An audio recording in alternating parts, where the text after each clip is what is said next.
This is Tom McMillan with LEAD1.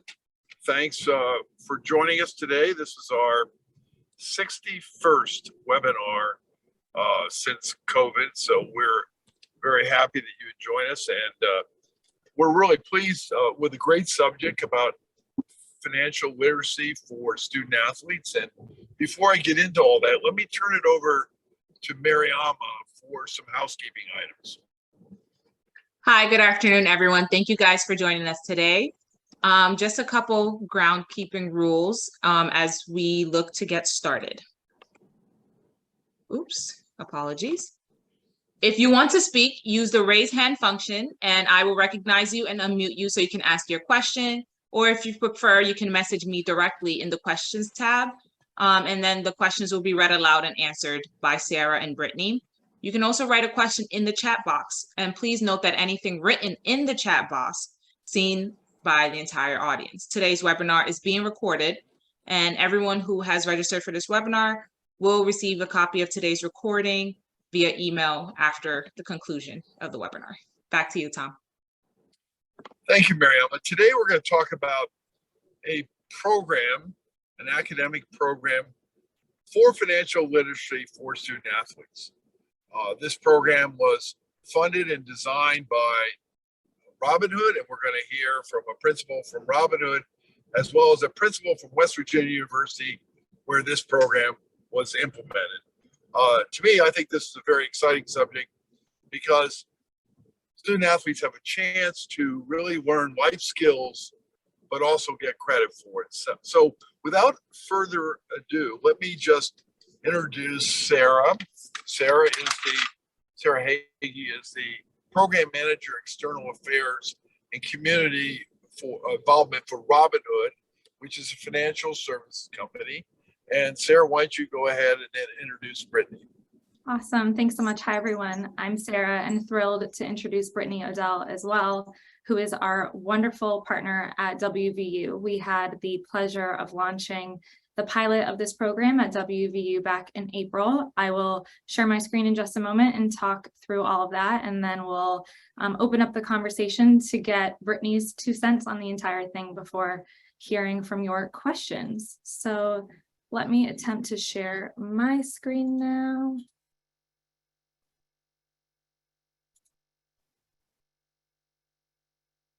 Everyone can see? Great. All right, so thanks again for joining us today to discuss Robinhood's efforts to bring financial education to student athletes all across the country. As I said, I'll kick off the webinar with an overview of what Robinhood is, in case you're not familiar, and why we've chosen to support student athletes through our program, Money Drills. This program was inspired by our partnership with WVU, so I'll share how it's come to be and why this program could be great for your school. And then following this brief presentation, we'll get to speak more with Brittany about her experience with the program. So in case you're not familiar, Robinhood is a financial trading platform. We help change the financial industry by, amongst other things, removing account minimums, which meant that for the first time, you could become an investor with just $1. Our mission as an organization is to democratize finance for all, and I sit on our external affairs and community team. My team essentially exists to bring that mission to life and to show that Robinhood is a force for good in the world. And one of the many ways that we do that is through programming that supports financial education for underserved communities. We work with organizations and nonprofits all over the country to try to advance financial literacy. So, where do student athletes fit into this? Amongst scholarships, sponsorships, stipends, all of the NIL changes that I'm sure you all are faced with day in and day out, we know that student athletes are in a unique financial position. Historically, athletes suffer from high rates of financial distress. This has to do with often uncertain career paths, whether or not they will go pro, and the reality that if they do go pro, they could then be faced with high earnings over a short life cycle, essentially. And in fact, according to Fox Business, 78% of professional athletes go broke after just 3 years of retirement. So this is what the data tells us, but you all are the ones working with student athletes day in and day out. Many of them may be hoping to go pro. Many may be in positions to capitalize on NIL deals. and many may know that their athletic careers will end at your school. But how many of them do you think feel empowered to responsibly manage their financial futures? For those who will be fortunate enough to get NIL deals, are they prepared to manage the tax implications? Do they know how to say no to friends and family who suddenly want to cash in on their good fortune? Do they know that setting aside just a small portion of earnings now can equate to a substantial savings for retirement? And for those who aren't getting NIL deals, do they really realize how important the financial habits that they establish now will be for their financial futures? Robinhood believes in investing in communities that have often been overlooked or even taken advantage of by other financial institutions. And students and student athletes face confusing yet critical choices when it comes to managing their financial situation.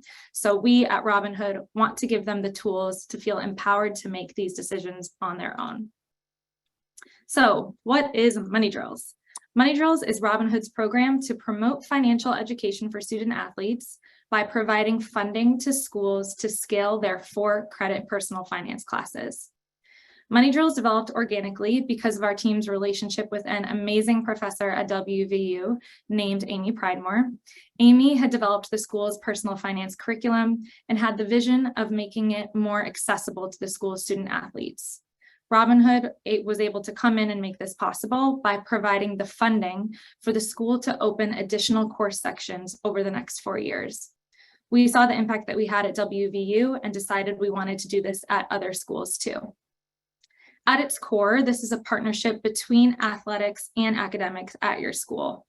It requires support from professors, so obviously needing someone to teach a course, and then it requires support from athletics to encourage the athletes to enroll in that course. The easiest way to launch this program is if your school has an existing class that we can help scale. If your school doesn't have a class, or if you're not sure, we have partnered with an organization called iGrad that can help your department develop a curriculum. If you're wondering why we choose to support 4-credit classes only, it really comes down to 2 things. First, to be able to change students' lives, they need more time with this subject than just a 1 or 2 hour workshop. And second, student athletes are so busy. If we're enabling a program that takes their time, we want to make sure that they get credit for that time. In addition to just funding teaching hours, we want to make our partnership with your school even more holistic. So we would be sponsoring speakers to contribute to the curriculum. This could include Robinhood employees with specialties in fraud and how to mitigate fraud. And it also includes our partner, who is an NFL player and personal finance professor, Brandon Copeland, to come in and speak to your students and share his lived experience about finding financial stability amidst the instability of an NFL career. So I've met with a ton of folks, hopefully maybe some of the people who are on this call now, and often after this explanation get the question, but how much does it cost? To make it explicitly clear, Robinhood will pay for this program, not the school. There is no cost to the schools, 0. So as mentioned, we launched our pilot of this program with WVU in April of this year. And in just a few minutes, we'll get to hear from Brittany about her experience getting it launched and the impact since. And start to finish, roughly, this is kind of what it looked like. So the first step to making a program at any school a reality is bringing together academics and athletics. So asking for a proposal from academics to understand the funds that they would need to be able to open up additional sections of the class. So more specifically, asking the school, what is the amount required to pay the additional teaching hours or grad students for grading or things like that to open additional sections of the class. Then academics worked with athletics to decide, what does this program really look like for them? WVU took an extraordinary step and made it mandatory for student athletes on scholarship. This was their choice, and it's not a conditional requirement for Robinhood to cover the costs of the course, but certainly just worth emphasizing and calling out their incredibly impressive commitment to promoting financial literacy. We also don't want improving access for athletes to mean closing the door on other students. So while these classes have been primarily student athletes, other students have enrolled as well. And then to celebrate the partnership, we had a great event overlooking the stadium, and we would certainly hope to replicate that at other schools as well. So let me address the elephant in the room. You may be thinking, this sounds meaningful and altruistic, but really, what is in it for Robinhood? So Robinhood was created with the belief that the financial world does not need to be a zero-sum game. Ultimately, getting more people into the financial system, aka democratizing finance for all, means giving everyone the opportunity to create stability for themselves, for their families, the chance to develop generational wealth, and to really have access to these tools that used to be reserved just for the financial elite. But at its core, giving people the tools to control their finances doesn't work if people are intimidated or overwhelmed by those options.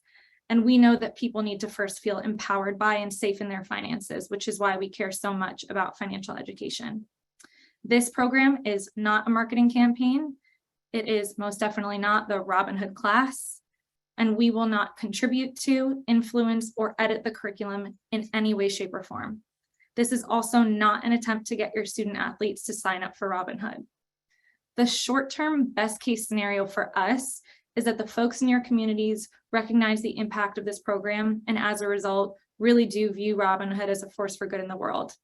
And then ultimately, improving student athletes' financial literacy will invite more people safely into the financial system.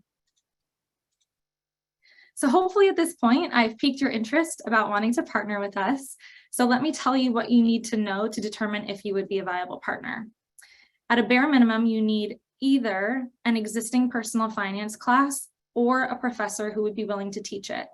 If you want to start looking around, I've seen courses like this exist within business schools, finance departments, econ departments, sports management, even health and human services. If your school has a personal finance course already, it's a matter of bringing that professor into the conversation and understanding what financial resources they need from Robinhood to make the class more accessible to student athletes. And if you don't have a class, again, we've partnered with a company called Robinhood that has a customizable FinEd curriculum, and we will donate licenses of their platform, of their FinEd content to your school to help create your own course. At this time, also, as I said, we are focused on funding for credit classes so as to ensure that the students get credit for the time they'd be dedicated to learning the material. But beyond that, once you have those things, the rest is essentially up to you and your school to customize. It's up to you exactly what topics you want to cover, how often you want to run the class, in person, online, number of credits, semester, summer. You all know your schools best. We will not pretend like we do, but we're really eager to learn how we can help bring this type of course to more athletes at your school. We're thrilled in the next month, we'll be announcing several additional partnerships with schools in addition to WVU, and we would love to speak with anyone who's watching this webinar today who wants to learn more about the possibility of bringing money drills to your school. Last but not least, again, to say in the plainest terms, this program means Robinhood will give your school money to teach personal finance to your student athletes. There is no cost to you. We will not market our product in any way, shape, or form. And if you're interested in learning more, please email me. My email address is up now. And you can hold your phone to the QR code and it will open up an email that is already drafted to me, starting to email me. So thank you so much for letting me share that overview. And I know it's obviously my take being a part of Robinhood and building out this program. So we most definitely want to hear from someone who is living and breathing it every day on the other side. So Brittany, would love to open the floor to you. And before I start peppering you with questions, first, can you just tell us a bit about yourself and your role at WVU and how you ended up being hopefully so fortunate as to be the one interacting with us with this program? Yeah, sure. Thanks, Sarah. Excited to be here today. So I have been at West Virginia for 7 years as of last week, previously at the University of Central Florida, so 13 or 14 years in athletics. But my role primarily here at WVU, I'm our Senior Associate AD for Student Athlete Services and Wellness. And so I oversee sports medicine, athletic training, academics, clinical and sports psychology. I serve in a sport administrator role for men's and women's swimming and diving, and tennis, but very immersed in a day-to-day basis in serving our student athletes internally with support services. And so Awesome. been involved in this, very fortunate. I'm sure we'll get into it, but in this day and age of college athletics and Austin money and all of the things that they're receiving from an NIL standpoint, I think it is our duty to provide that financial literacy education. And so that is why I have been appointed as that person to take this on and build this partnership for our student athletes. Thank you. Well, we are eternally grateful to you for that. And given a lot of the noise about NIL, and I'm sure that that affects many decisions that you and your department make, how does this Money Drills program fit into the development work that you're doing for your student athletes? Oh gosh, I mean, with everything that's going on with NIL and us really trying to take a step back, right, from our athletic administration being involved, this class has been key because we're really allowed to collaborate with Amy Pridemore, who you mentioned in the beginning, is our instructor with the John Chambers College of Business and Economics. And so she really allows us to kind of collaborate on what that looks like and what we want her to discuss. So if that's talking about how they build their brand, and then when they get their brand developed and they're securing these deals. Okay, now you got this money in your hand, and what does that look like from investing and taxes and all the things you mentioned that our student athletes just quite frankly aren't aware of, right? And so I think we need to provide that education for them. And so this course has helped in so many different ways because of the collaboration that we've been involved in terms of saying, hey, this is the current pulse of college athletics. This is what's going on with, academic incentive payments and NIL and whatnot. And I need you to really drive that curriculum to make sure that they have the tools and are equipped with the knowledge to navigate that successfully. So that's been awesome. I think that highlights one of the unintended excellent consequences of this is that this isn't just telling your athletes to go take this class that it exists. It really does help form a partnership between the two sides within the school so that as things change, which inevitably they will, and as you guys get a better sense of what sorts of NIL deals your student athletes are facing, you can really help ensure that you are shaping the conversation for them. So I think that's really wonderful. For sure. Why was this a meaningful program for WVU, and why do you think that Robinhood was the right partner? Again, I think there's a lack of financial literacy with our student athletes. And so this program is meaningful because we need to talk about all of the, the taxes. How do you invest this money? 401ks, Roth IRAs, all of the things, right? And so we needed to be able to find a funding stream to do that. And you all fortunately provided that for us. And so I don't know if we'll get into those questions later on what that looked like and how we sat down in those beginning conversations to build a proposal. But we did, and we told you what we needed and what we were looking for to fund our climate and our particular makeup of student athletes. And you all met that need. And you presented us with an opportunity that we couldn't turn down, because who's going to say no to educating our students in the financial atmosphere to make them more successful down the road? Absolutely. That leads into, I think, a lot of times when we're thinking about this program, even though it's bringing together academics and athletics, it's easy to see that, of course, a huge lift will come from the academic side, obviously getting the professor to maybe update the curriculum and be the one in the room teaching. Could you tell us a little bit about what sort of commitment is, or kind of maybe not expected, but what sort of commitment you and the other folks within athletics have delivered to help support the program? It's really been helping to build the curriculum, getting our coaches involved and our senior administration team, the buy-in there, right? You have one chance and you have to make this good, and it needs to be worthwhile. Otherwise, you're just not going to get that support, right? And so our first sort of inception of this program looked a lot different than it did today, or than it does today. So we started this because you mentioned in the beginning, it's helpful when you have a course that's already there on the books, right? And then you can kind of tweak it. And so we started out with a much higher level financial literacy course for our student athletes that was above their head, right? We were talking about deep investing and compound interest, and it just wasn't what we were looking for in a financial literacy education course for our freshmen. And so that the lift from athletics was to get involved there and tweak it to our needs. We have since modified that to a 1 credit course. That's what worked for us. I know you mentioned the 4 credits, but I think you'd be willing to talk with the schools to see what they need.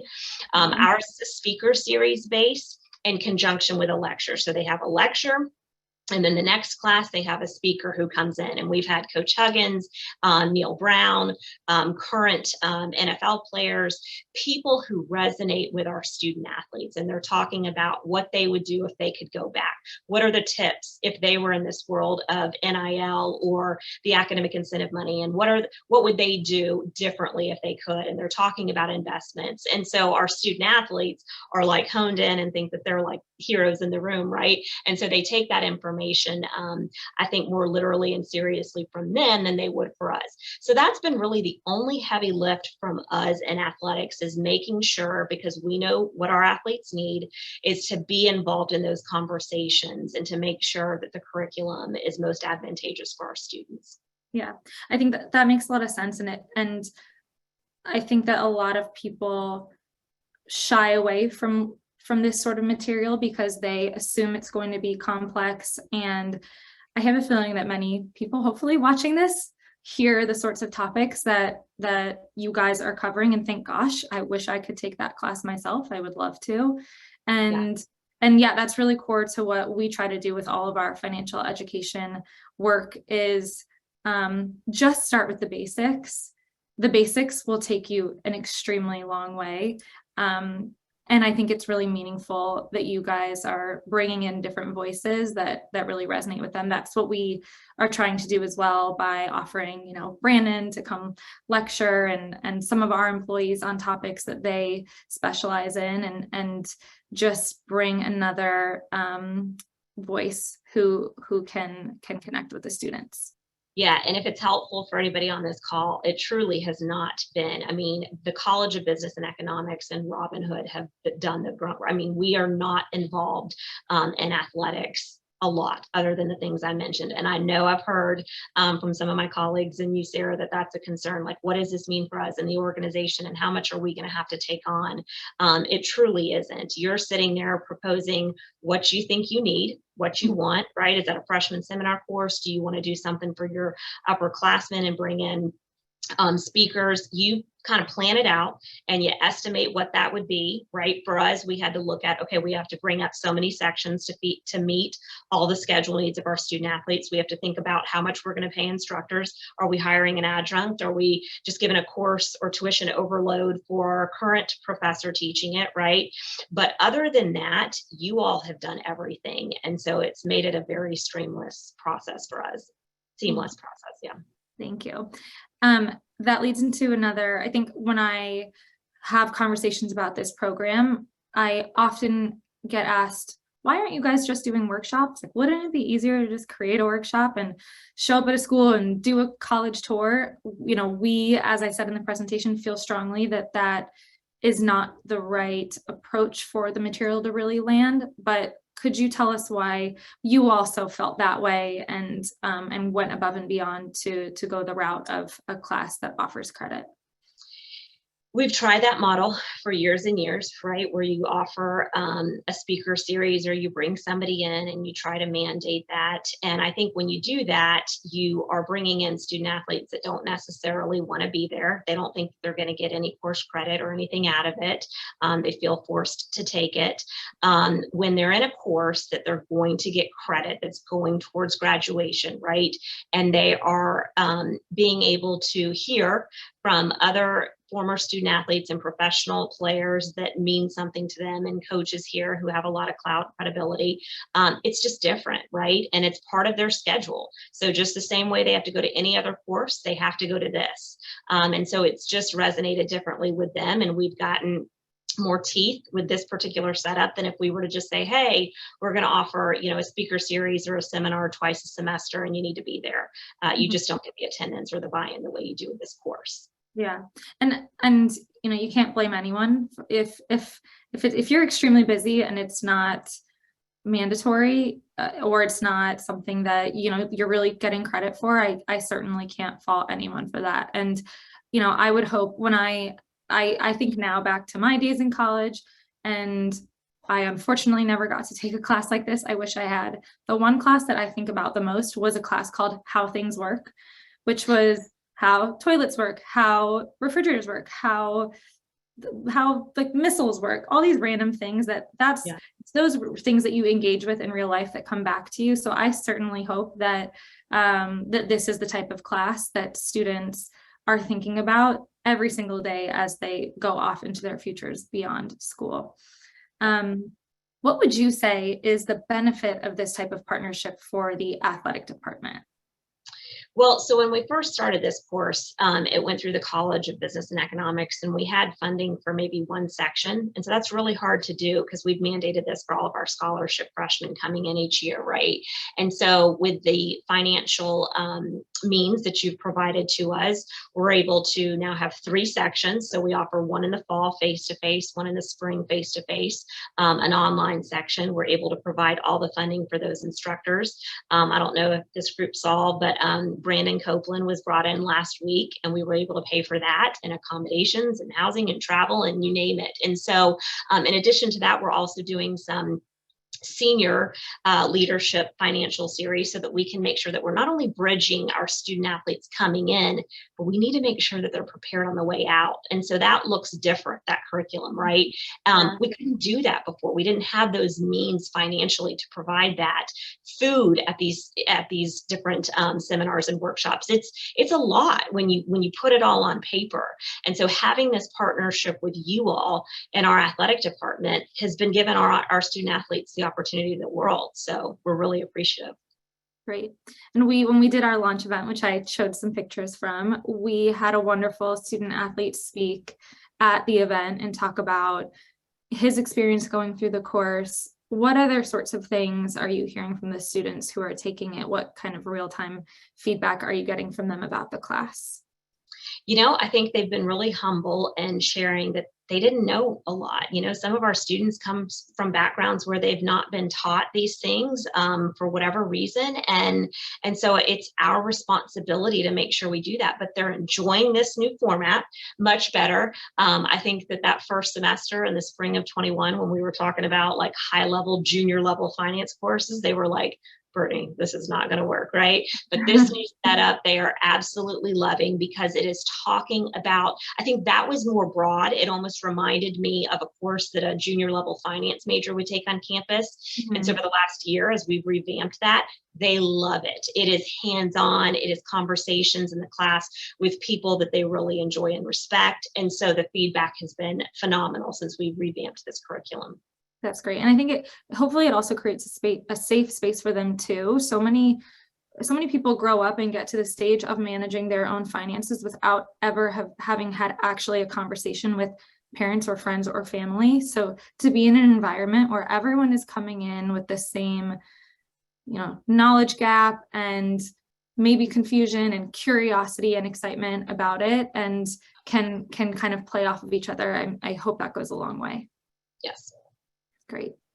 It looks like we're getting some questions coming in, which is wonderful. So I will start leading us through those. I think that this first question is for you, Brittany. The question is, how did you find the best time frame and semester to host this class with all the different sports seasons and workout and game schedules? Yep. So what we did is we got all of the practice schedules and all of the game schedules and when they're traveling, and we tried to find the class that mitigated all of those issues as best we could for the fall. Right? You're not going to catch everybody. And then we did the same thing for the spring, and we kind of flipped the times to meet those student athletes. And then anybody that couldn't make those 2 sections work between fall or spring, we're offering an online section in the spring semester to capture those who could not. Right? So in an ideal world, they're going to learn best in a face-to-face setting where they can interact with some of these speakers who have been awesome, but we're basically recording those and putting them almost like on a Zoom session back when we took COVID, right? We had those synchronous courses where they had to go on there and watch. So that's what we're doing. We're trying to find courses and times that can catch as many student athletes as we can, hoping that between fall and spring we do that. And if we can't, then we have an online section to catch everybody else in the spring. Perfect. And I'll just add to that I've been speaking with a number of schools now, and I have heard every single possibility at this stage. I've heard summer classes, different sections of summer classes, online, in-person, fall, spring, and I think that different things will make sense for different schools, and it may require a little bit of trial and error. And for us, we just feel encouraged at the prospect of helping get new people into this class who wouldn't have been in the class already. So whatever that means for your school, we are just happy to be a part of it. Yeah, and that's an awesome point you just made, like summer bridge for schools who have student athletes on campus and can do, we used to do a freshman seminar course, obviously with, this academic incentive payment coming out, we had to determine how we were going to cut down in different areas. So our summer school budget, quite frankly, was one of them. But if you can make that work in the summer, that's awesome, right? Because you catch them right when they get in there and you're able to kind of teach them all of those tools so that they can successfully navigate when they hit the ground running in their first full-time semester in the fall. So that works too. Exactly. I'm going to guess this next question is for me, so I will do my best with it, and Brittany, feel free to add anything else as well. The question is, how did you work with the school to determine what requirement this class fulfills? I'll just say that this is an area in our conversations with WVU and other schools that we have explicitly chosen to be hands-off in. I think anywhere that a school needs support that we can provide. So as I keep mentioning, this organization iGrad has a FinEd curriculum that we can contribute to schools to help them. But ultimately, we do not want to be seen as influencing the course in any way, shape, or form, trying to tailor the conversation around certain topics that are crucial to financial education. So we will provide third-party curriculum support, but ultimately leaving it in the school's hands to determine what requirement it fulfills. And I've heard ranges of, I've heard folks say, we have a lot of student athletes who take sports management. So actually, even though there's a financial piece to this, it makes more sense for this to live there so it can help towards their major. We've heard, well, okay, based on the gen ed requirements at our school, making this a half credit would still add value there. So that makes the most sense. So not like a bullseye answer to that question, but just the reality is that we are not pretending to be curriculum specialists. So trying to empower the people who can make those decisions.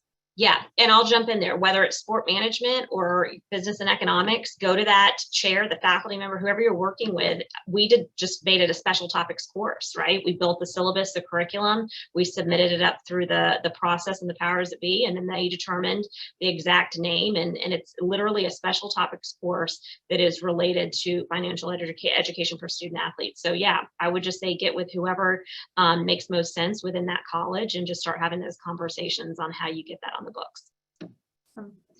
The next question, does this class have the ability to be tailored to high schoolers, since there are now states that have legalized NIL for them?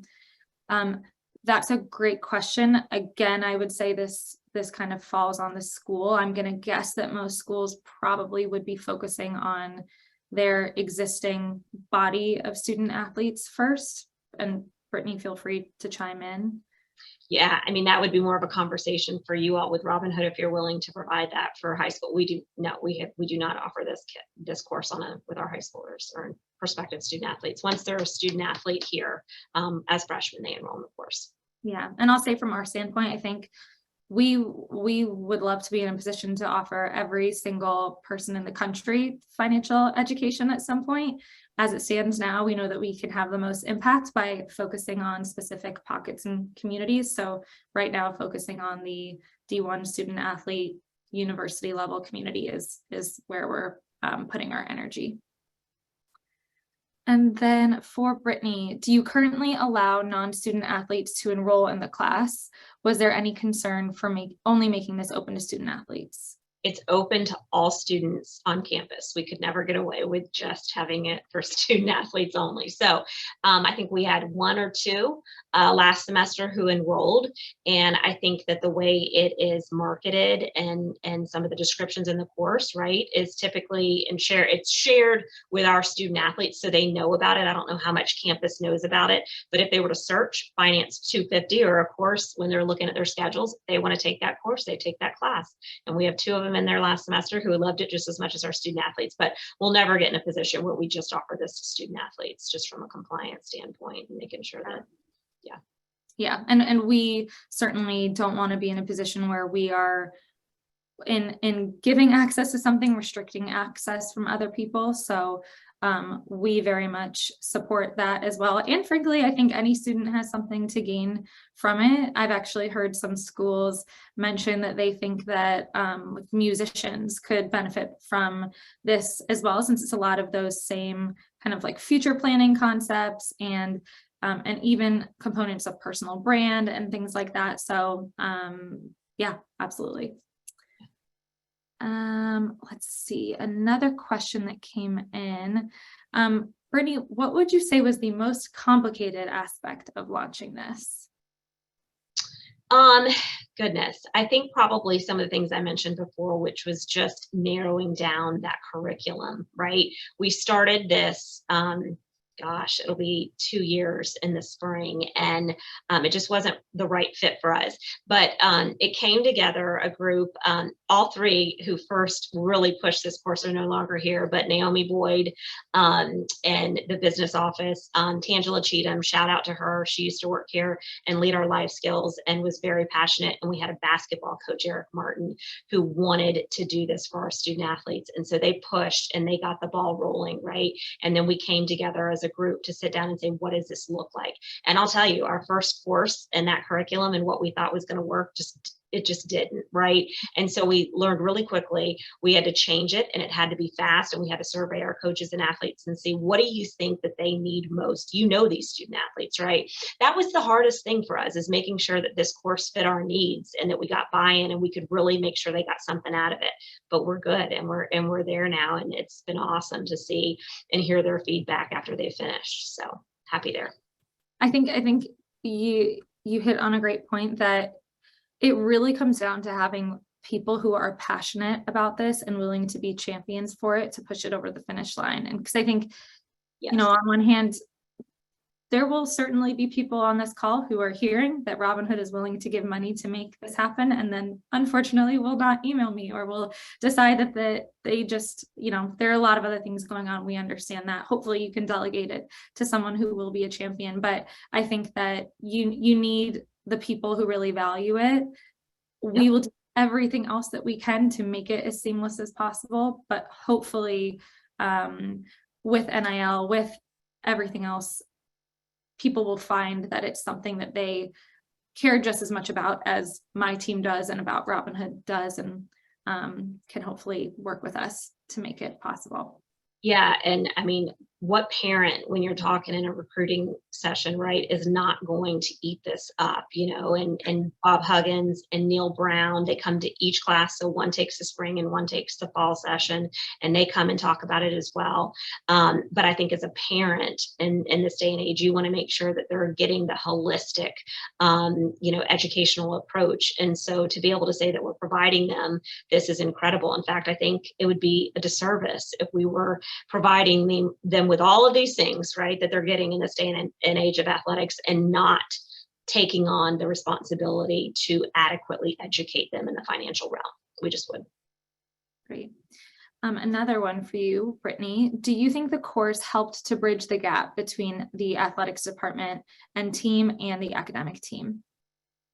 Between the athletic department team and between the athletics department and the academics department? Oh gosh, yes, like hugely. I mean, we were on calls after calls after calls making this work, and all of our staff collaborates on it, you know, and Shane's involved, and we had a press release, and our president was there, our deputy athletics director, all of our college, affiliates from the business and economics to, yeah, it is a complete collaboration, and we've really joined forces, and it's been great. Yeah, for sure. Awesome. Let's see here. Beyond a question for me, beyond the coursework, how else is Robinhood supporting the schools? And I'll clarify this, that we are, like I said, not contributing the coursework. We essentially are going to the schools with the question of what do you need to bring this to life from a financial standpoint? So is it funding for additional teaching hours? Is it hiring another professor? Is it grad students? That's the gap where we can fill. And then in addition to the funding, that's where we're coming in and offering speakers from Robinhood, from the kind of financial education world, to really add additional value. And I'll add, Sarah, so, and I know you were heavily involved in this, but addition to the course, one thing that you all did a great job with in the spring, we had 3 sessions for our juniors and seniors, so for our upperclassmen, where that curriculum and what we brought in was tweaked for them to make sure that they were prepared outside, for life after college. And so in addition to the money that Robinhood is providing to us for the course, for the speakers, for the additional sessions, we also are offering to our upperclassmen seminars that are tweaked to their particular needs, providing food, getting them there. So yeah, it's been a full encompass program that's really benefited them in many ways, not just our freshmen. They're providing resources that are tending to our upperclassmen as well. Great. I think we have time for just one more question. So Brittany, I will leave this with you. What advice would you give to other schools that are either considering or that do ultimately end up adopting this program and working with us? So get with your college of business and economics, or I think somebody else said sport management, whatever that is. Find out if they have somebody on site who is willing to take on a course overload and take this on, or if they want to hire an adjunct, find out what they charge at your particular institution for that. How many student athletes do you have? How many courses do you think that you would need to develop? If you did the senior upperclassmen leadership seminars, what does that look like? And then get it on paper, right, for a proposal for Robinhood, and share that with them and say, this is what we've come up with. We understand you have a passion for democratizing finance, and this is what we need to make it happen on our campus. Awesome. And I will say, I certainly don't expect anyone to have memorized the entire way this program works. So please feel free to loop me into those conversations. Really happy to help a professor who doesn't know this is coming their way understand what our vision is for it, why we want to be in the position to help make this a reality, and can really work with you in putting a sort of proposal together so that you don't feel like you're completely shooting in the dark. And ultimately, Brittany, thank you so much to you and Amy and Naomi, all the names we've shouted out. We are so grateful that you all had this vision, that you brought us into the fold, and we feel really fortunate to be in a position to be hopefully bringing it to many more schools this fall and next year. Oh, please, my pleasure. We're completely indebted to you all for everything that you provided to our athletes, so thank you. Thank you both for joining us today, Sarah, Brittany. I truly, truly appreciate it. Thank you to all the attendees for listening in. Be on the lookout for an email with Sarah's contact information. And then also stay tuned. I will be posting the recorded webinar to our website just in case you want to share it with your colleagues, whether it's at a different school or within your own institution as well. And stay tuned for more information. Thank you all for joining us this afternoon, and I hope everyone enjoys the rest of their day. Thank you, guys.